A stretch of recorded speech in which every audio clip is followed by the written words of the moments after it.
Good morning friends, मैं doctor नीलम आपका अपनी चैनल स्टडी एंड रिसर्च में स्वागत करती हूँ। फ्रेंड्स, आज हम स्टडी करने जा रहे हैं मॉडर्न हिस्ट्री से संबंधित कुछ क्वेश्चंस पे। तो चलिए अपने क्वेश्चन पेपर पर चलते हैं। इस तरह का वीडियो पसंद आता है तो लाइक शेयर सब्सक्राइब करें। सब्सक्राइब करने के बाद बेल आइकन की घंटी को जरूर प्रेस कर लें ताकि इस तरह का वीडियो मैं जब भी अपलोड करूँ उसका नोटिफिकेशन आसानी से आप तक पहुँच सके। तो फ्रेंड्स, आइए स्टडी पर चलते हैं।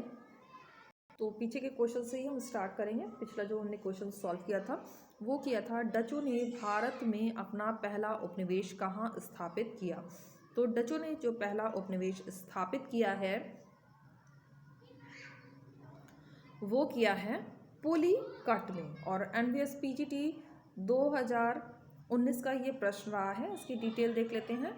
डचों ने भारत में अपनी पहली फैक्ट्री 1605 में मछलीपट्टनम में और 1610 में पुलिकट में और 1616 में सूरत में, 1645 में करी काल में और 1653 में चिंसुरा में और 1658 में कासिम बाजार में तथा 1663 में कोचीन में डचों ने अपनी फैक्ट्री लगाई थी।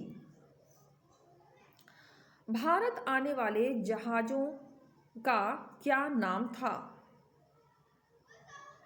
तो भारत आने वाले जो जहाज थे उसका नाम था रेड ड्रैगन। एनवीएस पीजीटी 2019 का ये प्रश्न आया है, भारत आने वाला पहला अंग्रेजी जहाज रेड ड्रैगन था। कैप्टन हॉकिंस के नेतृत्व में हेक्टर नामक पहला अंग्रेजी जहाज 1608 ईस्वी में सूरत के बंदरगाह पर आकर रुका। हॉकिंस ही प्रथम अंग्रेज था जो समुद्र मार्ग से भारत आया था। दिए गए विकल्पों में हेक्टर नहीं है तथा रेड ड्रैगन उसी जहाजी बेड़े में शामिल था जिसमें हेक्टर जहाज में था। तो हमारा जो ऑप्शन है वो हो जाएगा रेड ड्रैगन। निम्नलिखित में से किस क्षेत्र में ब्रिटिश ने अपनी सबसे आधुनिक पूंजी का निवेश किया। तो ये निवेश हुआ था, ऑप्शन डी हो जाएगा, रेलवे, बैंकिंग, बीमा और शिपिंग में। एनवीएस 2019 का प्रश्न रहा है, भारत में ब्रिटिशों ने सबसे अधिक पूंजी का निवेश रेलवे, बैंकिंग, बीमा, शिपिंग पर किया था। ब्रिटेन के उद्योगों को कच्चा माल उपलब्ध कराने के लिए अंग्रेजों ने कपास उत्पादित क्षेत्रों को पहले रेलवे लाइन से जोड़ने का काम किया। किस यूरोपीय शक्ति ने पहली बार भारत के साथ समुद्री मार्ग से व्यापार करना शुरू किया। तो समुद्री मार्ग से व्यापार करने की शुरुआत की थी, ये था पुर्तगाली। ऑप्शन सी हमारा करेक्ट हो जाएगा। और एनवीएस पीजीटी 2019 का ये प्रश्न रहा है, जैसा कि आप सभी को पता है 1498 में पुर्तगाली यात्री वास्को डी गामा जब समुद्र मार्ग से भारत आया और भारत के मसाले आदि लेकर यूरोप में भारी रकम में बेचा, उसी के उपरांत पुर्तगालियों ने सर्वप्रथम समुद्री व्यापार भारत से प्रारंभ किए। निम्नलिखित शब्दों में से किस शब्द का प्रयोग एक सूफी संत के पवित्र मकबरे की तीर्थ यात्रा के संदर्भ में किया जाता है। तो ये किया जाता है दरगाह। ऑप्शन बी हमारा करेक्ट हो जाएगा। डीएसएसबी पीजीटी 2016 का ये प्रश्न रहा है, दरगाह का प्रयोग एक सूफी संत के पवित्र मकबरे की तीर्थ यात्रा के संदर्भ में किया जाता है। सूफी जिन आश्रमों में निवास करते थे उन्हें खानकाह या मठ कहा जाता था। सिलसिला का शाब्दिक अर्थ जंजीर है। यह शेख मुरीद मुराद के बीच एक निरंतर रिश्ते की उद्योतक है जिसकी पहली अटूट कड़ी पैगंबर मोहम्मद से जुड़ी थी। जियारत सूफी संतों के दरगाह पर की जाने वाली धर्म यात्रा है। तो इसकी शब्दावली पर प्रश्न पूछा जाता है और ये नेट का आया हुआ प्रश्न है कि खानकाह किसे कहते हैं, तो इसे ध्यान से आप देख लें। नेक्स्ट क्वेश्चन पे आ जाते हैं। निम्नलिखित में से किस यूरोपीय कंपनी ने बंगाल की खाड़ी में समुद्री डकैती करने के लिए हुगली में अपना बेस आधार भूमि बनाया? तो पुर्तगाल हो जाएगा, ये ऑप्शन ए करेक्ट होगा। डीएसएसबी पीजीटी 2016 का प्रश्न रहा है। बंगाल के शासक महसूद शाह द्वारा 1534 में पुर्तगालियों को चटगांव सतगांव में अपनी फैक्ट्री खोलने की अनुमति मिली, जिससे पुर्तगालियों ने बंगाल की खाड़ी के व्यापार पर अपना कब्जा जमा लिया, जिसे बाद में औरंगजेब ने चटगांव के समुद्री लुटेरों को सफाया किया। यहाँ पे मिलान करने का प्रश्न आ गया है। सूची 1 को सूची 2 से हमें सुमेलित करना है। तो इसमें जो हमारा नीचे कूट दिया है, पुर्तगाली है, डच है, ब्रिटिश है, फ्रांसीसी, और यहाँ कूट दिए गए हैं। डीएसएसबी पीजीटी 2016 का ये प्रश्न रहा है। तो चलिए सही उत्तर पर सीधे आ जाते हैं हम। पुर्तगाली गवर्नर अल्फांसो डी अल्बुकर्क ने 1510 ईस्वी में गोवा पर अधिकार कर अपना मुख्यालय बनाया। नेक्स्ट है, डच नौसेना नायक वादेर हेग ने 1605 में मुसलीपट्टनम में प्रथम डच फैक्ट्री की स्थापना की। फिर सन 1639 में फ्रांसीसी डे ने मद्रास में कोठी का निर्माण करवाया और 1673 में फ्रांसीसी कंपनी के निदेशक फ्रैंको मार्टिन ने शेर खां लोधी से एक गांव लेकर पांडिचेरी बस्ती को स्थापित किया। चलिए इसे एक बार सुमेलित कर लेते हैं। पुर्तगाली हो जाएगा यहाँ पर पणजी 1510 में, इसके बाद डच हो जाएगा, सामने ही दिया है, मुसलीपट्टनम 1605, और ब्रिटिश हो जाएगा मद्रास 1649 में, और फ्रांसीसी पांडिचेरी 1673 में। नेक्स्ट क्वेश्चन है, निम्नलिखित कथनों में से भारत में रेल मार्ग के विषय में कौन सा कथन सही नहीं है, यानी इनकरेक्ट है? तो जो इनकरेक्ट हो रहा है वो हो जाएगा ऑप्शन ए हो जाएगा। भारत में पहला संचालित रेल मार्ग रेड हिल रोड था, जो 1836 में बनाया था। तो ये गलत हो रहा है, बाकी सभी सही है।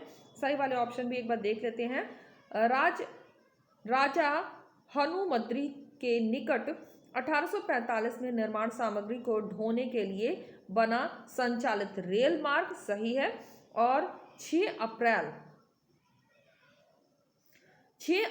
1853 को पहली रेलगाड़ी बॉम्बे से ठाणे यानी कल्याण के लिए चली, ये भी करेक्ट है। फिर 15 अगस्त 1854 को हावड़ा से हुगली के लिए एक सवारी गाड़ी यानी पैसेंजर ट्रेन चली। डीएसएसबी पीजीटी 2016 का प्रश्न रहा है, भारत के लिए पहला रेलवे प्रस्ताव 1832 में मद्रास में बनाया गया था। देश की पहली ट्रेन रेड हिल रेलवे 1837 में मद्रास के लाल हिल से चित्दा दिपेट पुल तक चली थी। 1845 में राजा मुंद्री के पास गोदावरी पर बन रहे बांध के निर्माण सामग्री के लिए इसका विकास किया गया। 18वीं शताब्दी में निम्नलिखित में से किस क्षेत्र में ब्रिटिश ईस्ट इंडिया कंपनी ने रैयतवाड़ी व्यवस्था लागू की? तो रैयतवाड़ी व्यवस्था को लागू किया गया था बॉम्बे तथा मद्रास की प्रेसिडेंसियों में। एसएसबी पीजीटी 2016 का ये प्रश्न रहा है, अंग्रेजों के भू राजस्व हेतु यह दूसरी व्यवस्था थी। इसके जन्मदाता टॉमस मुनरो और कैप्टन रीड को माना जाता है। बहुत इंपॉर्टेंट है, इस पर प्रश्न काफी बनता रहता है। 1792 में 92 ईस्वी को यह सर्वप्रथम तमिलनाडु मद्रास के बहरा महल जिसमें लागू किया गया। इसके अलावा यह मुंबई के कुछ हिस्सों, पूर्वी बंगाल, असम के कुछ हिस्सों पर लागू किया गया। ब्रिटिश काल के दौरान भारत का शीर्ष न्यायालय निम्नलिखित में से कौन सा था?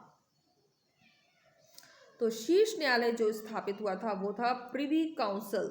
ऑप्शन सी करेक्ट होगा। टीजीटी 2016 का प्रश्न रहा है। 1774 ईस्वी में कलकत्ता में एक सर्वोच्च न्यायालय की स्थापना की गई। सर एलिजा इम्पे को मुख्य न्यायाधीश तथा 3 अन्य चैम्बरलिन, लिमेस्टर एवं हाइट को न्यायाधीश बनाया गया। यह अभिलेख न्यायालय था। इसके विरुद्ध अपील प्रिवी काउंसिल में होती थी। इस प्रकार ब्रिटिश शासन काल के दौरान भारत का शीर्ष न्यायालय प्रिवी काउंसिल था। तो फ्रेंड्स, अगर आप और भी वीडियो देखना चाहते हैं इतिहास के तो डिस्क्रिप्शन बॉक्स जरूर चेक करें, या आई बटन के माध्यम से भी आप बहुत सारे वीडियो हिस्ट्री से रिलेटेड देख सकते हैं। इसके अलावा एनटीए यूजीसी नेट का फर्स्ट पेपर और इतिहास का पेपर पहले ही अपलोड किया जा चुका है। अगर आप पीजीटी टीजीटी की तैयारी कर रहे हैं इतिहास सब्जेक्ट लेकर, तो उसके भी पेपर आपको डिस्क्रिप्शन बॉक्स में मिल जाएंगे। तो चलिए आ जाते हैं अपने क्वेश्चन पेपर पे। निम्नलिखित में से किसने 1316 में सूरत में अंग्रेजों द्वारा कारखाना स्थापित करने के लिए फरमान जारी करने हेतु जहांगीर को प्रस्तावित किया?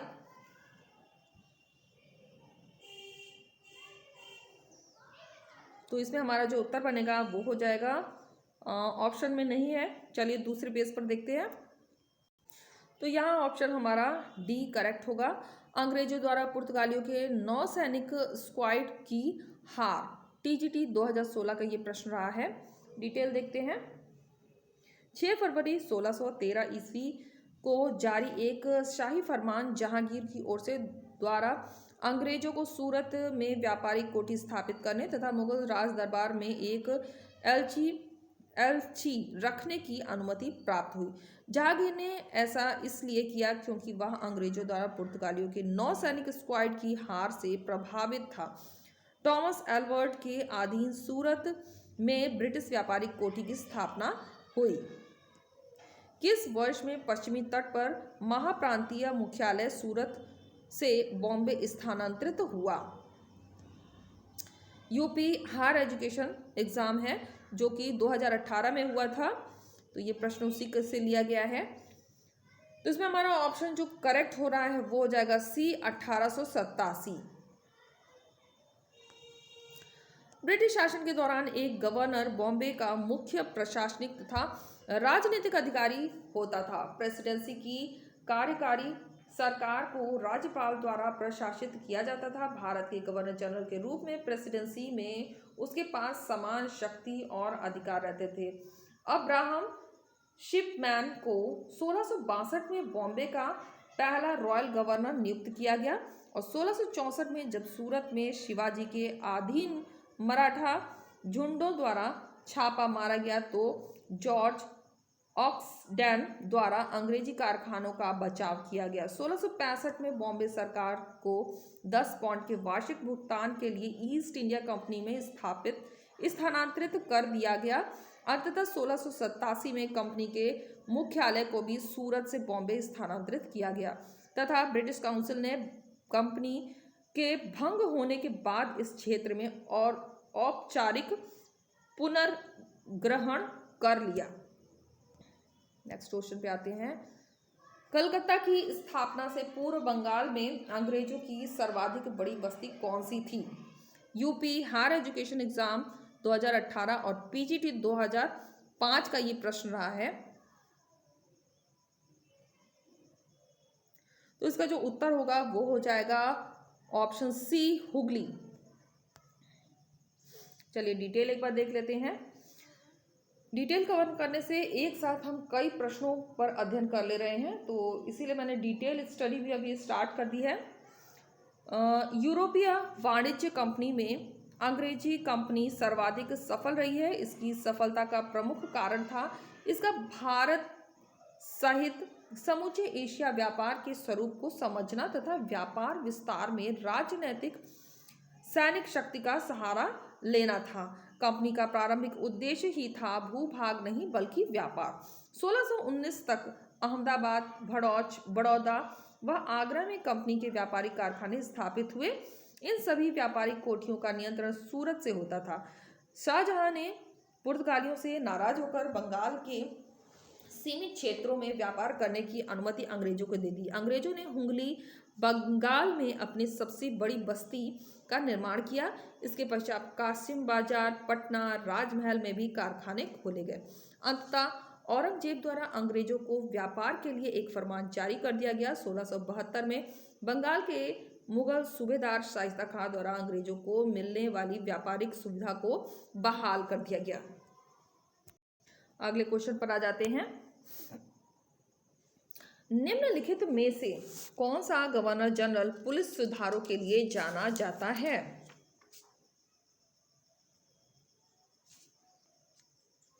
तो बहुत ही पेट क्वेश्चन रहा है। जो पुलिस सुधार के लिए जाना जाता है वो जाना जाता है लॉर्ड कर्जन। ये सब क्वेश्चन हम सॉल्व भी कर चुके हैं। यूपी हायर एजुकेशन 2018 का ये प्रश्न रहा है। लॉर्ड एल्गिन द्वितीय के पश्चात 1899 ईस्वी में लॉर्ड कर्जन भारत का वायसराय बनकर आया।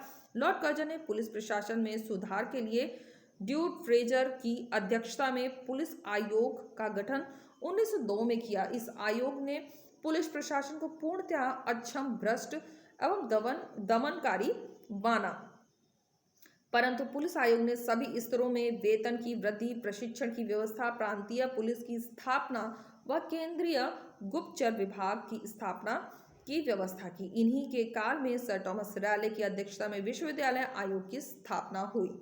सर एंड्रो मैकडॉनल्ड की अध्यक्षता में अकाल आयोग का भी गठन हुआ। इस पर भी बहुत प्रश्न बनता है, किसकी अध्यक्षता में अकाल आयोग का गठन हुआ? सर एंटोनी मैकडॉनल्ड की अध्यक्षता में।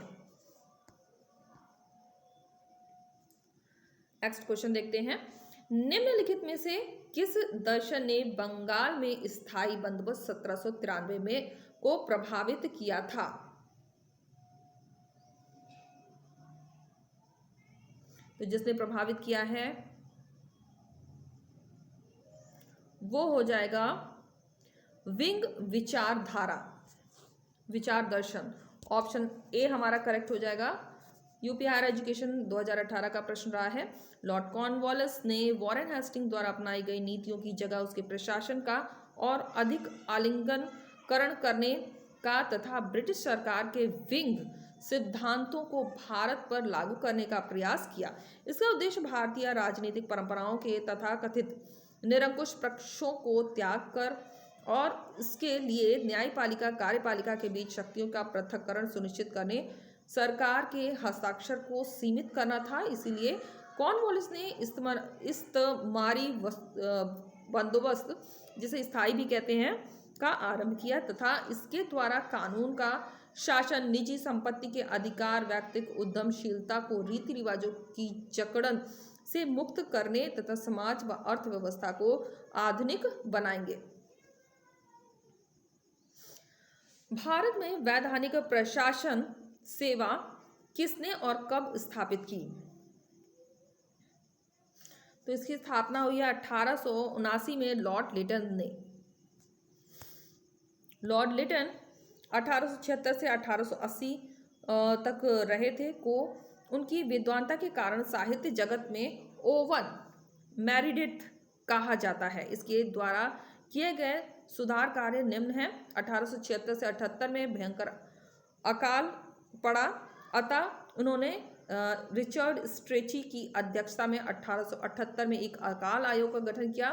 फिर उन्होंने वर्नाक्युलर प्रेस एक्ट 1878 के तहत भारतीय भाषाओं में प्रकाशित होने वाले समाचार पत्रों पर प्रतिबंध लगा दिया। इसके बाद उन्होंने भारतीयों के लिए एक सार्वजनिक परीक्षा की व्यवस्था की तथा सिविल सेवा की परीक्षा की आयु 21 वर्ष से घटाकर 19 वर्ष कर दी। इसी के साथ उन्होंने कृषकों की सुविधा के लिए कृषक राहत अधिनियम 1879 पारित किया। तो काफ़ी सारे कार्य किए हैं। इसे आप इस वीडियो को पॉज करके भी आप इसे देख सकते हैं। नेक्स्ट क्वेश्चन पे आ जाते हैं। किस कर्नाटक युद्ध को सेंट थॉमस के युद्ध के नाम के रूप में स्मरण किया जाता है? तो ये था प्रथम कर्नाटक युद्ध, जिसे कि सेंट थॉमस के युद्ध के नाम से जाना जाता है। यूपी हायर एजुकेशन एग्जाम का ये प्रश्न रहा है। डिटेल देख लेते हैं। कर्नाटक युद्ध भारत में इंग्लैंड और फ्रांस के बीच 18वीं शताब्दी के मध्य अपने वर्चस्व की स्थापना को लेकर हुआ था। युद्ध का केंद्र कर्नाटक के भूभाग रहे, इसीलिए इसे कर्नाटक का युद्ध कहते हैं। प्रथम कर्नाटक युद्ध 1746 से 48 में एडमिरल बनेट के नेतृत्व में अंग्रेजी सेना द्वारा कुछ फ्रांसीसी जहाजों पर अधिकार कर लिया गया था। बदले में फ्रांसीसी गवर्नर ला बुर्देन के सहयोग से डुप्ले ने मद्रास के अंग्रेज गवर्नर मोर्स को आत्मसमर्पण के लिए मजबूर कर दिया है। इस युद्ध को सेंट थॉमस के युद्ध के नाम से जाना जाता है। यह युद्ध एक्स ला सापेल की संधि के तहत दोनों के बीच संघर्ष समाप्त हो गया। मद्रास पुनः अंग्रेजों को मिल गया था। नेक्स्ट क्वेश्चन लेते हैं। निम्नलिखित में से किसने कहा था कि शेर की तरह एक दिन जीना अधिक अच्छा है वनस्पति बकरे की भांति पूरी उम्र जीने से?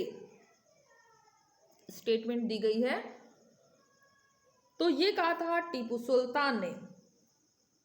यूपी हायर एजुकेशन एग्जाम 2018 का प्रश्न है। मैसूर वंश के प्रमुख शासक हैदर अली और टीपू सुल्तान थे।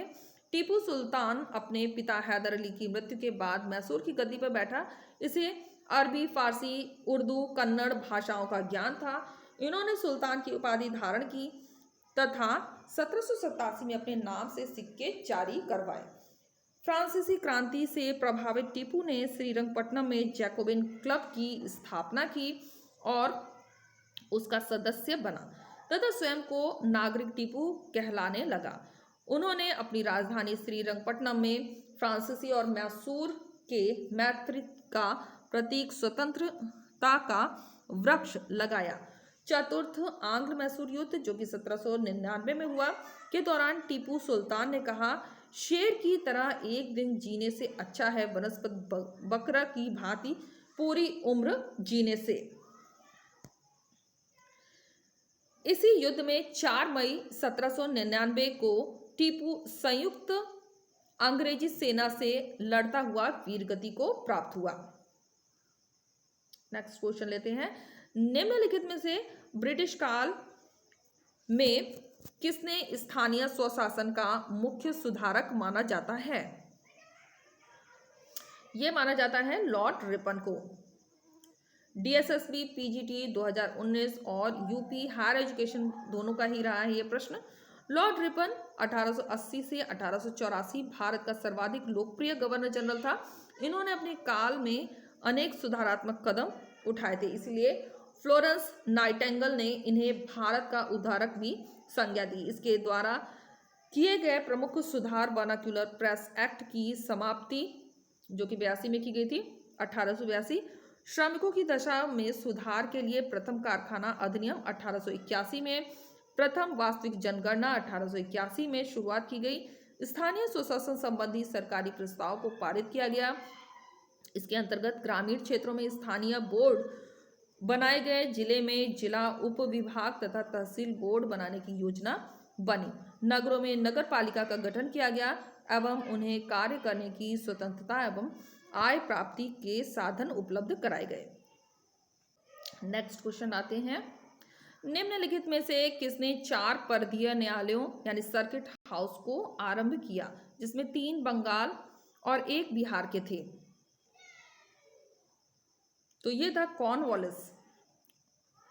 ऑप्शन बी हमारा करेक्ट हो जाएगा। यूपी हायर एजुकेशन एग्जाम का ये प्रश्न रहा है 2018 का। Lord Cornwallis fort William presidency के गवर्नर जनरल है। उन्होंने 1793 को ईस्वी में बंगाल में स्थायी बंदोबस्त के रूप में एक नई राजस्व पद्धति की शुरुआत की। भारत में सिविल सेवा आरंभ करने का श्रेय इन्हीं को है, इसीलिए इन्हें सिविल सेवा का जनक कहा जाता है। कॉर्नवालिस ने अपने न्यायिक सुधारों को 1793 तक अंतिम रूप देकर कॉर्नवालिस संहिता के रूप में प्रस्तुत किया, जो कि शक्तियों के पृथक्करण पर आधारित थी। इसके तहत जिला दीवानी न्यायालयों में कार्य भी दिए गए। जिला फौजदारी न्यायालय समाप्त कर दिए गए तथा 4 परिधीय सर्किट हाउस को आरंभ किया गया, जिसमें 3 न्यायालय बंगाल में और 1 बिहार में थे। तो फ्रेंड्स यहाँ पे ये लास्ट क्वेश्चन है। भारतीय प्रेस को 1835 में प्रतिबंध से मुक्त किया था, किसने मुक्त किया था? तो मुक्त करने वाला था lord Charles Metcalfe. UP higher education exam का ये प्रश्न रहा है। लॉर्ड वेलेस्ली द्वारा 1799 में पत्रों पर प्रक्षेपण अधिनियम और जॉन एडम द्वारा 1823 में समाचार पत्रों पर लगाए गए प्रतिबंधों के कारण राजा राम मोहन राय का मिरातुल अखबार बंद हो गया था। लेकिन 1830 में राजा राम मोहन राय द्वारिकानाथ टैगोर के प्रयासों से बंगाली भाषा में बंगला दूत का प्रकाशन आरंभ हुआ। लॉर्ड विलियम बेंटिक प्रथम गवर्नर जनरल था जिसने प्रेस की स्वतंत्रता के प्रति उदारवादी दृष्टिकोण अपनाया। अंततः चार्ल्स मैडकॉफ जो कि 1835 से 36 को भारत का गवर्नर जनरल बनने पर 1835 में प्रेस एक्ट पारित किया, जिसके द्वारा समाचार पत्रों पर लगाई गई पाबंदी हटा ली गई और इसीलिए चार्ल्स मैडकॉफ को समाचार पत्रों के मुक्तिदाता के रूप में जाना जाता है। तो ऐसा भी प्रश्न आता है कि समाचार पत्रों का मुक्तिदाता किसे कहा जाता है, तो चार्ल्स मैडकॉफ होगा। तो फ्रेंड्स, आपको मैं यहाँ पे जानकारी दे दूँ कि अगर आपको ये वीडियो पसंद आता है तो इसे लाइक शेयर सब्सक्राइब करना मत भूलिए। सब्सक्राइब करने के बाद बेल आइकन की घंटी को जरूर प्रेस कर लीजिए ताकि इस तरह का वीडियो मैं जब भी अपलोड करूँ उसका नोटिफिकेशन आसानी से मिल सके। वंस अगेन आपको बताना चाहती हूँ कि आप डिस्क्रिप्शन बॉक्स जरूर चेक करें या आई बटन के माध्यम से और भी वीडियोस देख सकते हैं। तो okay friends, take care and bye bye.